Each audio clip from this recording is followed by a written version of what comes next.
গরমের দিনে পাতলা ঝোলের তরকারি খেতে যেমন ভালো লাগে, ঠিক তেমনি স্বাস্থ্যের জন্য অনেক বেশি উপকারী। হ্যালো এভরিওয়ান, আসসালামু আলাইকুম। কেমন আছেন সবাই? আমি তো আলহামদুলিল্লাহ ভালো আছি। আবারও হাজির হয়ে গেলাম আরও নতুন একটি রেসিপি নিয়ে। আমার আজকের রেসিপি ডাটা আলু দিয়ে বড় মাছের ঝোল। আর এই রান্নাটা আমি আজকে করব পাঙ্গাস মাছ দিয়ে। এই মাছের পরিবর্তে আপনারা যে কোনো মাছ দিয়ে সেম রান্নাটা করতে পারবেন। তো প্রথমে আমি ডাটাগুলোকে ভালো মতো ছিলে কেটে নিলাম, আর এখন কেটে নিচ্ছি আলু। ডাটা আলু কেটে নেওয়ার পর আমি একটু ভাপিয়ে নেব, আর তার জন্য চুলায় একটি কড়াই বসিয়ে দিয়েছি। তাতে দিয়ে দিলাম কেটে রাখা ডাটা এবং আলু। তারপর সামান্য পরিমাণে পানি দিয়ে আমি এটাকে রান্না করব প্রায় 5 থেকে 7 মিনিটের মতো। যখন এরকম বলক চলে আসবে তখন বুঝে নিতে হবে এটা ভাপিয়ে নেওয়া হয়ে গেছে। একটু নাড়াচাড়া করে দিচ্ছি। এ পর্যায়ে আমি এটার পানিটাকে ঝরিয়ে নেব, আর পানি দিয়ে বারবার ভালো মতো ধুয়ে নেব।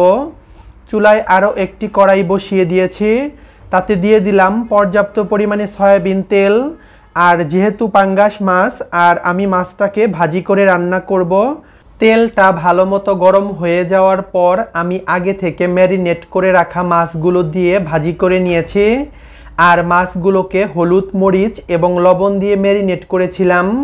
এ পর্যায়ে সেই একই তেলের মধ্যে দিয়ে দিলাম পেঁয়াজ কুচি। পেঁয়াজগুলোকে হালকা একটু ভাজি করে দিয়ে দিলাম রসুন বাটা। আরও দিয়ে দিলাম স্বাদমতো লবণ। এখন দিয়ে দেব কিছু গুঁড়া মশলা।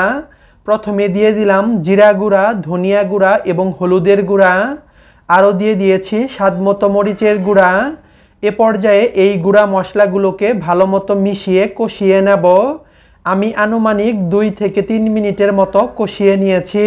মশলাগুলো যখন কষানো হয়ে যাবে তখন এরকম তেলটা ছেড়ে দিবে, আর সে পর্যায়ে দিয়ে দেব সেই আগে থেকে ভাপিয়ে রাখা ডাটা এবং আলু।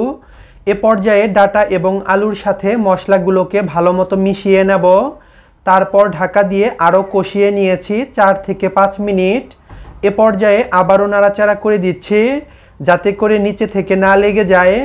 আমার ডাটা এবং আলু ভালো মতো কষানো হয়ে গেছে। এখন দিয়ে দেব ঝোলের পানি। যেহেতু ঝোল করে রান্না করব, তাই আমি এখানে 4 কাপ পরিমাণ পানি দিয়ে দিলাম।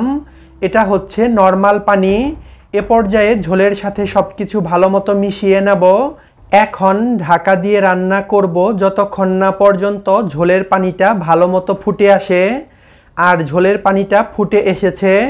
আমি আনুমানিক 10 থেকে 15 মিনিট রান্না করেছিলাম চুলার আঁচ হাই করে। এ পর্যায়ে দিয়ে দিচ্ছি আগে থেকে ভাজি করে রাখা মাছ, আর মাছের তেলটাও দিয়ে দিলাম। এখন দিয়ে দিচ্ছি ঢেঁড়স। আমি অল্প কিছু ঢেঁড়স কেটে ভালো মতো ধুয়ে তারপর দিয়ে দিলাম। এভাবে ঢেঁড়স দিয়ে বড় মাছ রান্না করলে খেতে আমার কাছে অনেক বেশি ভালো লাগে। আর আপনারা না চাইলে এটা স্কিপ করতে পারেন। এ পর্যায়ে একটু নাড়াচাড়া করে দিলাম। আবারও ঢাকা দিয়ে রান্না করব প্রায় 10 থেকে 15 মিনিট। আর 10-15 মিনিট পর আমার রান্নাটা একদম রেডি।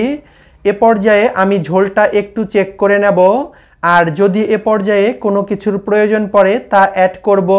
আমার কাছে লবণ একটু কম হয়েছে, তাই লবণ দিয়ে দিলাম। সব শেষে কাঁচামরিচ দিয়ে চুলাটা অফ করে দেব। আর ঠান্ডা হয়ে গেলে আমি একটি সার্ভিং বলে তরকারিটাকে পরিবেশন করে নিচ্ছি।